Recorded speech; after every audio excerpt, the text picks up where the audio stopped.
세월호가 본격 인양 작업에 들어간 지 17시간 만인 오늘 오후 2시 수면 위로 모습을 드러냈습니다. 해수부는 세월호 인양이 완료되면 미수습자 9명을 찾고 침몰 원인 등 각종 의혹을 풀어나갈 예정입니다.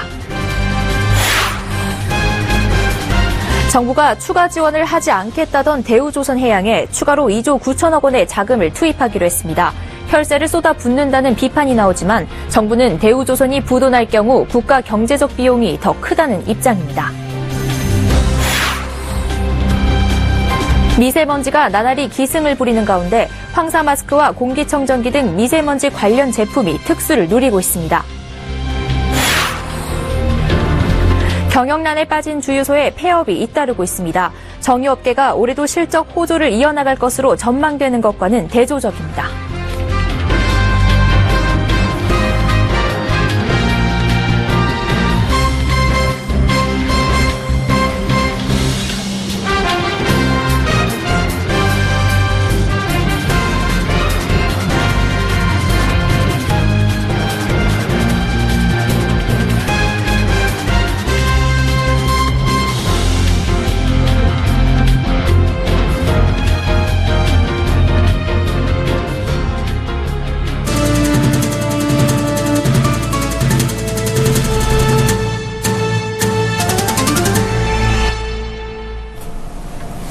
시청자 여러분 안녕하십니까? 센 경제 현장 양한나입니다. 세월호가 침몰 3년 만에 수면 위로 모습을 드러냈습니다. 세월호는 오후 2시 본격적인 인양 작업에 돌입한 지 약 17시간 만에 수면 위로 6m까지 떠올랐습니다. 해양수산부는 오늘 저녁쯤이면 목표로 잡은 수면 위 13m까지 끌어올리는 1차 인양 작업이 완료될 것으로 예상했습니다. 이후 해수부는 세월호를 목포 신항에 옮겨 안전점검을 실시한 뒤 그동안 찾지 못했던 미수습자 9명을 찾을 계획입니다. 이와 함께 선체조사위원회가 선체를 수색 조사하면서 침몰 원인 등 그간 제기된 각종 의혹에 대한 진상규명 작업도 차례로 이루어지게 됩니다. 정부는 지난 2015년 무너져가는 대우조선해양에 4조 원이 넘는 자금 지원을 한 뒤 추가 자금 지원은 없다고 공언했지만 결국 침몰 위기에 내몰린 대우조선에 또다시 막대한 혈세를 투입하기로 가닥을 잡았습니다. 대우조선이 죽게 내버려둘 경우 발생하는 국가 경제적 비용이 훨씬 크다는 판단입니다. 보도에 정한희 기자입니다. 대우조선 최대 주주이자 주채권은행인 산업은행은 오늘 대우조선 구조조정 추진 방안을 밝혔습니다.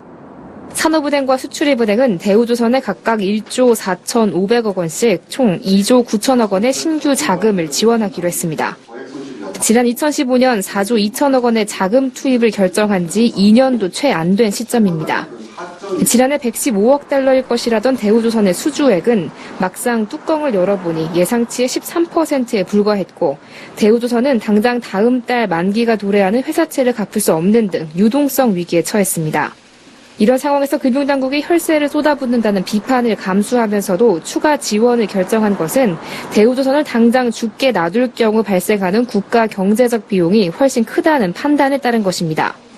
특단의 종합적인 대책이 즉각 마련되지 않으면 대우조선은 4월 21일 만기 도래 회사채 상환이 불가능하여 사실상 부도 상태가 될 수밖에 없고 단 신규 자금 지원은 대우조선에 돈을 빌려준 국책은행과 시중은행, 회사채 보유자 등이 3조 원가량의 출자 전환과 회사채 만기 연장에 동의하는 채무 재조정에 합의한다는 전제하에서만 이뤄진다고 밝혔습니다. 산은과 수은은 채권자들의 손실 분담 합의가 이뤄지지 않을 경우 대우조선에 대해 새로운 기업회생 방식인 프리패키지드 플랜을 추진하겠다고 밝혔습니다. 법정관리의 일종이 P플랜에 들어가면 법원이 강제로 채무 조정을 해 채권자가 더 큰 손실을 떠안을 수도 있습니다. 서울경제TV 정한입니다. 전국에서 연일 미세먼지가 기승을 부리자 미세먼지로부터 건강을 지키기 위한 제품들이 불티나게 팔리고 있습니다. 이보경 기자입니다. 지난 21일 롯데월드타워 전망대에서 본 서울의 모습. 맑은 날에는 서해까지 한눈에 보이는 이곳이지만 희뿌연 미세먼지 탓에 코앞에 한강다리도 뿌옇게 보입니다. 이렇게 연일 미세먼지가 기승을 부리자 최근 관련 제품들이 불티나게 팔려나가고 있습니다.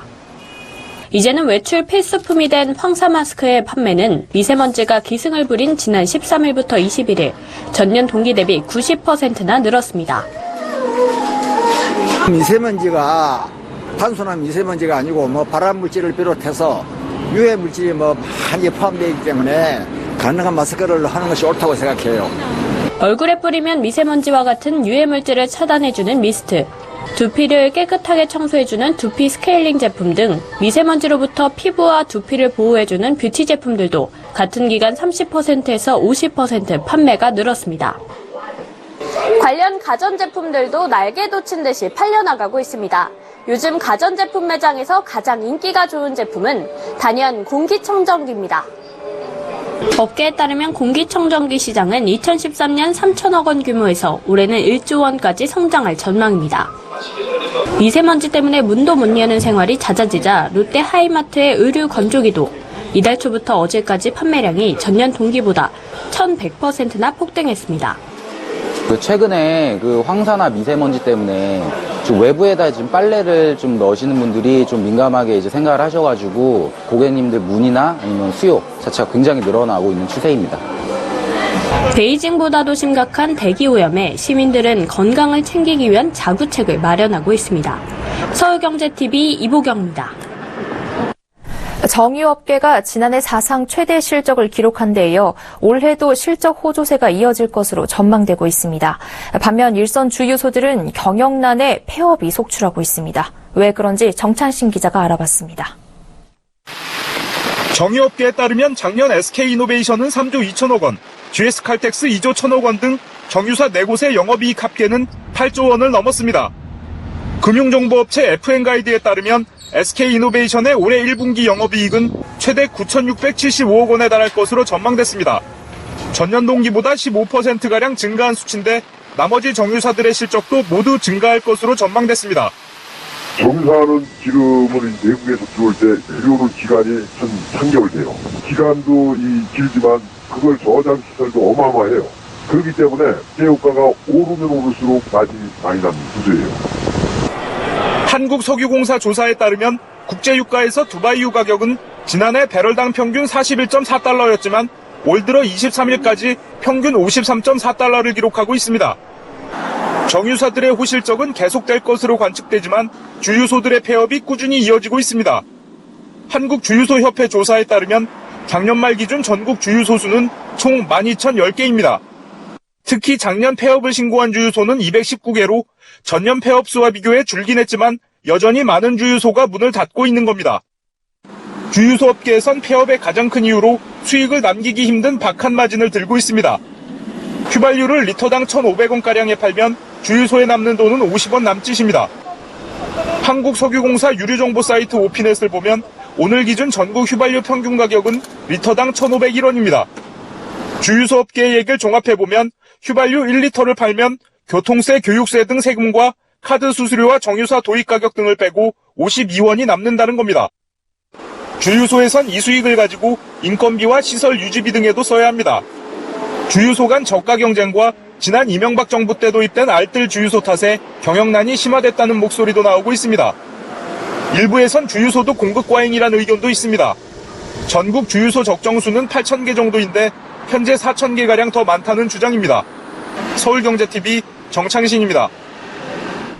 QM6는 SM6와 함께 르노 삼성을 대표하는 간판 모델로 판매 견인차 역할을 톡톡히 해내고 있는데요. 매월 3,000대 이상의 판매고를 꾸준히 올리며 사랑받고 있습니다. QM6가 과연 어떤 매력으로 SUV 시장에 돌풍을 일으켰는지 김혜영 기자가 직접 몰아봤습니다. 어디론가 나들이를 떠나고 싶은 3월 QM6를 타고 서울 상암동에서 파주까지 80km를 달려봤습니다. 시동을 걸고 브레이크에서 바를 때 가속 페달을 밟자 부드럽게 봄공기를 치고 나갑니다. 핸들은 민첩하게 반응하고 속도를 낼수록 차체는 아래로 깔리며 무게감이 느껴집니다. 무엇보다 주행 중 느껴지는 밸런스가 강점입니다. SUV는 높은 무게중심으로 휘청인다는 편견을 확실히 깨고 급출발, 급제동, 코너링까지 휘청임 없이 안정적인 주행을 자랑합니다. 주행 성능은 물론 외관도 눈길을 사로잡기에 충분합니다. 우선 중형 세단 SM6와 흡사한 모습이지만 넓어진 전면 그릴과 풀 LED 헤드램프를 장착하고 본인 라인에 크롬 장식이 더해져 강렬한 첫인상을 풍깁니다. 실내에서는 커다란 세로 모니터가 눈에 띕니다. 8.7인치의 모니터는 터치를 통해 내비게이션 등을 조작할 수 있어 편리합니다. 뒷좌석 공간도 넉넉해 패밀리카로 손색이 없습니다. 실제 QM6는 동급 차량 중 가장 넓은 무릎 공간이 자랑합니다. 또 앞문과 뒷문이 열리는 각도를 넓혀 승하차 시 편리함은 물론 유아용 카시트나 짐을 싣기에도 불편함이 없습니다. 특히 새롭게 탑재된 4륜구동 시스템은 운전의 재미를 높여줍니다. 4륜구동 버튼을 누르고 오프로드를 달리자 안전성은 높아지고 주행의 즐거움을 만끽하기에는 손색이 없습니다. 반면 노면이 고른 도로에서는 전륜구동 버튼을 누르자 연비 향상에 도움을 줍니다. 또한 자동 모드도 선택이 가능합니다. 자동은 노면과 주행 상황에 따라 전륜과 4륜구동으로 조절돼 편리합니다. 잘 빠진 외관에 탄탄한 주행 성능까지 운전의 맛과 멋을 제대로 살린 르노 삼성 QM6의 꾸준한 흥행무리가 기대되는 대목입니다. 서울경제TV 김혜영입니다. 미국의 기준금리가 오르면 외국인 자금이 빠져나갈 것이라는 예상과 달리 금리 인상 발표 이후에도 외국인의 사자 기조가 계속되고 있습니다.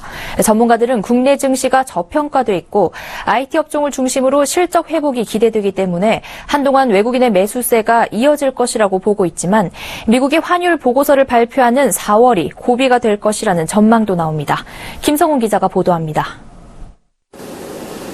외국인은 오늘 코스피에서 502억 원어치를 사들이며 지수 상승을 이끌었습니다. 어제 957억 원어치를 팔며 다소 주춤하는 모습을 보였지만 오늘 매수세를 회복한 겁니다. 외국인은 올해 1일부터 오늘까지 코스피 시장에서 무려 5조 4,274억 원어치를 사들였습니다. 유안타증권이 올해 들어 지난 17일까지 주요 8개 신흥국 증시의 외국인 순매수 규모를 조사한 결과 한국 증시의 주식을 가장 많이 산 것으로 나타났습니다. 증시 전문가들은 외국인의 이 같은 사자 기조가 당분간 계속될 것으로 전망합니다.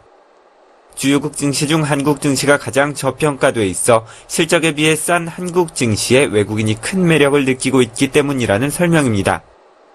5월 대선을 앞두고 새 정부의 추가 경기 부양책과 IT 업종을 중심으로 한 기업들의 실적 개선에 대한 기대도 외국인의 국내 주식 매수를 부추기는 요인으로 꼽힙니다. 실제로 현재 삼성전자, LG전자, SK하이닉스와 같은 대형 IT주들이 외국인 순매수 상위권에 포진해 있습니다. 여기에 미 연준이 기준금리를 점진적으로 올리기로 한 뒤 원화가 강세를 보이면서 환차익을 누린 외국인 자금도 국내 증시로 유입되고 있습니다. 미국의 금리 인상이 이미 예견된 일이었고 트럼프 대통령의 정책 시행이 늦춰지면서 달러 약세, 원화 강세 흐름이 당분간 이어질 것이라고 전문가들은 분석합니다. 하지만 이러한 외국인 매수세가 미국의 환율 보고서 발표와 프랑스 대선이 예정된 4월에 고비를 맞을 것이라는 예측도 나옵니다. 미국이 우리나라를 환율 조작국으로 지정하는 등 불확실성이 커질 경우 외국인 자금도 이탈할 가능성이 높다는 겁니다. 서울경제TV 김성훈입니다.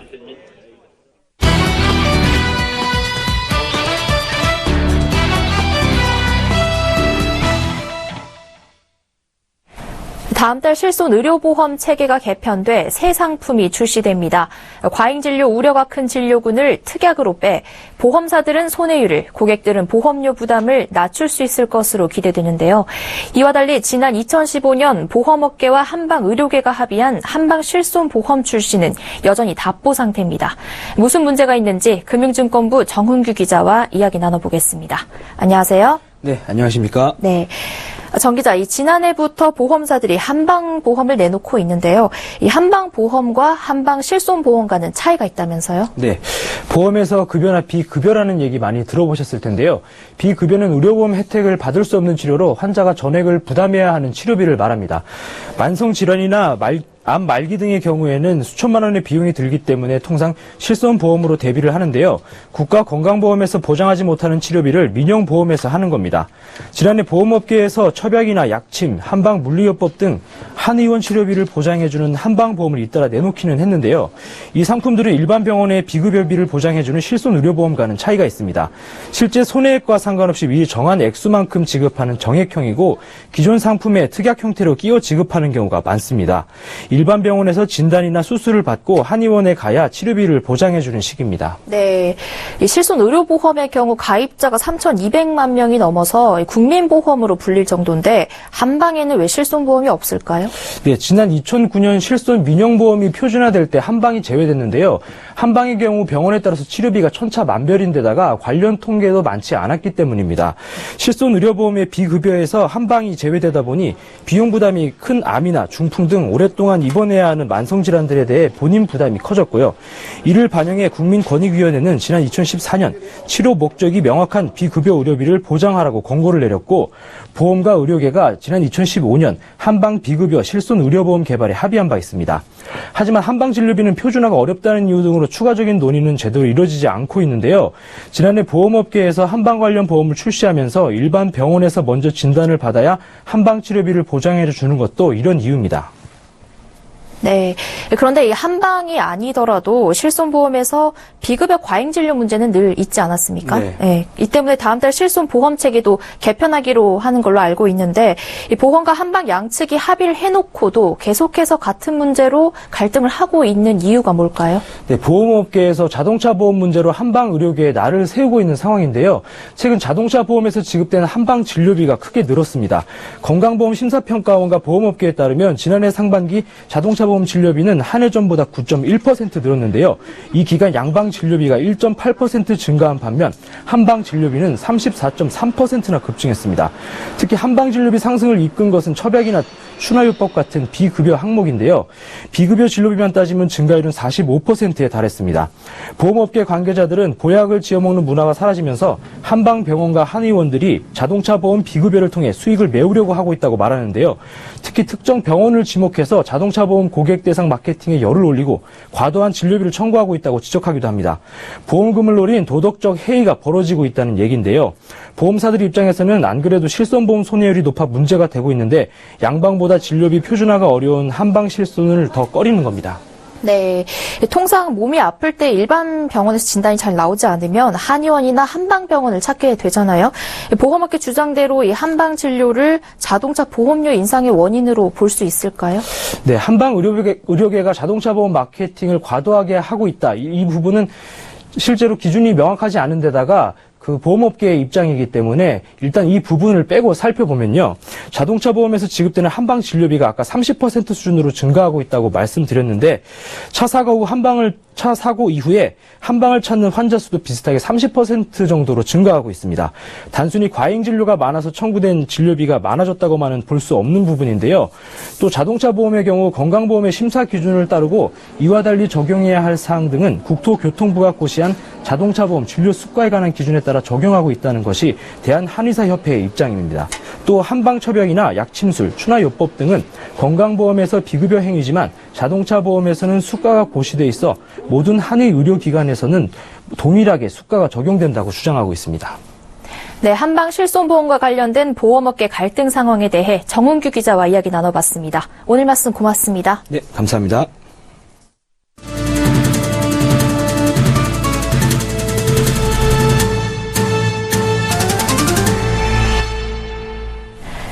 박용만 대한상공회의소 회장이 오늘 서울 여의도 국회의원 회관에서 지금 변하지 않으면 0%대 성장으로 주저앉을 수 있다며 위기감을 드러냈습니다. 이날 박 회장은 주요 정당 대표들을 만나 제19대 대선 후보께 드리는 경제계 재언문을 전달했습니다. 박 회장은 대선 후보들의 경제 운용 철학이 제대로 된 경제 현실 진단 위에 세워져야 한다면서 대선 후보께서 꼭 고민했으면 하는 희망의 3대 틀, 9개 어젠다를 논의에 담았다고 말했습니다. 그는 노력하면 정당한 대우를 받을 수 있다는 희망 공식을 복원해야 할 때라며 희망의 싹은 모든 경제 주체가 변해야 틔울 수 있고 변화의 촉매는 바로 정치의 리더십이라고 강조했습니다. 삼성전자가 연일 사상 최고가를 경신하고 있지만 상장사 절반 이상은 올 들어 오히려 주가가 떨어진 것으로 나타났습니다. 한국거래소에 따르면 전날 기준으로 증시 상장 종목 2,084개 중 56.4%인 1,175개의 주가가 지난해 말보다 떨어졌습니다. 특히 코스닥 시장에서 1,198개 종목 중 59%가 넘는 712개 종목이 하락했고 코스피에서도 886개 종목 중 52.3%인 463개 종목의 주가가 내렸습니다. 주가가 오른 종목 중에도 10% 이상 상승한 종목은 162개로 약 18%에 그쳤습니다. 최근 코스피의 박스권 탈출에 대한 기대감이 높아지고 있지만 주식 투자로 이익을 내기는 쉽지 않아 보입니다. 하락률이 높은 종목에는 이른바 반기문 테마주로 분류됐던 성문전자와 한창, 일야, CCS 등이 있고 상승률이 높은 종목에는 문재인 테마주로 불리는 DSR 제강과 안희정 테마주로 분류됐던 SG중방과 KD건설 등이 있습니다. 유상호 한국투자증권 사장이 오늘 주주총회를 통해 1년 임기 재선임에 성공했습니다. 유 사장은 이로써 10연임에 성공하며 증권과 은행, 보험 등 금융업계를 통틀어 재임 기간이 가장 긴 현역 CEO가 됐습니다. 47세이던 2007년 최연소 CEO가 된 유상호 사장은 취임 당시 1조 7,900억 원 수준이던 한국투자증권의 자기 자본을 4조 원대로 불리는 등 다양한 성과를 내며 인정받아 왔습니다. 유 사장은 11년차 CEO가 아니라 1년차로 새로 출발한다는 마음으로 아시아 최고의 투자은행을 향해 매진할 것이라고 재선임 소감을 밝혔습니다. 박근혜 최순실 게이트를 파헤치고 있는 검찰특별수사본부가 박근혜 전 대통령의 구속영장 청구 여부 결정을 앞두고 수사 기록과 관련 증거 검토에 총력을 쏟고 있습니다. 다음 주 초쯤 결론이 날 것으로 관측됩니다. 포스코그룹이 오늘부터 4월 3일까지 대졸 신입사원 등을 뽑는 상반기 공채에 서류 접수를 실시합니다. 포스코그룹은 이번 공채로 지난해와 비슷한 규모인 약 4,500명을 채용할 계획입니다. 금융권에 따르면 국내 최초 인터넷 전문은행인 K뱅크가 다음 달 3일 서울 중구은행회관에서 서비스 출범 기념식을 갖고 K뱅크 앱을 일반에게 공개합니다. 서울시 도시건축공동위원회는 서울역 뒤편 서계동 일대를 공연문화와 호텔, 업무, 도시명 주거시설 등이 들어서는 관광문화 거점으로 조성한다고 밝혔습니다.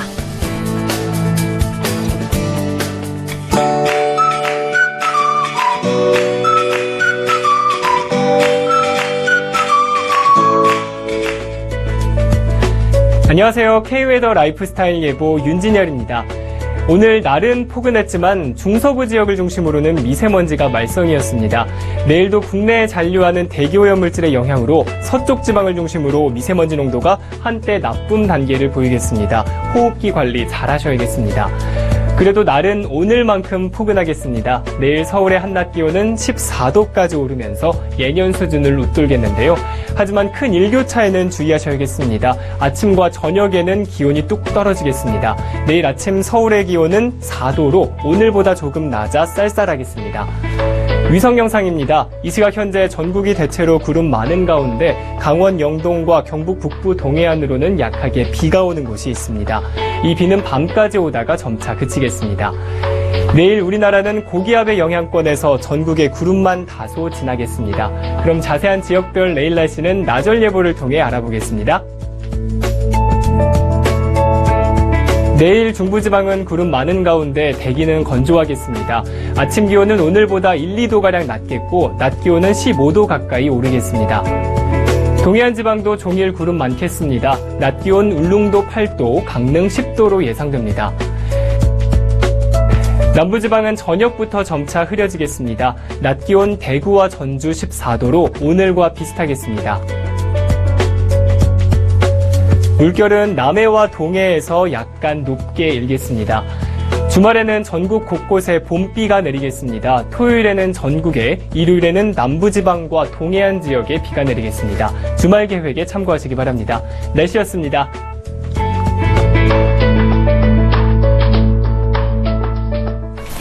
생경제헌장 여기까지입니다. 시청해주신 여러분 고맙습니다.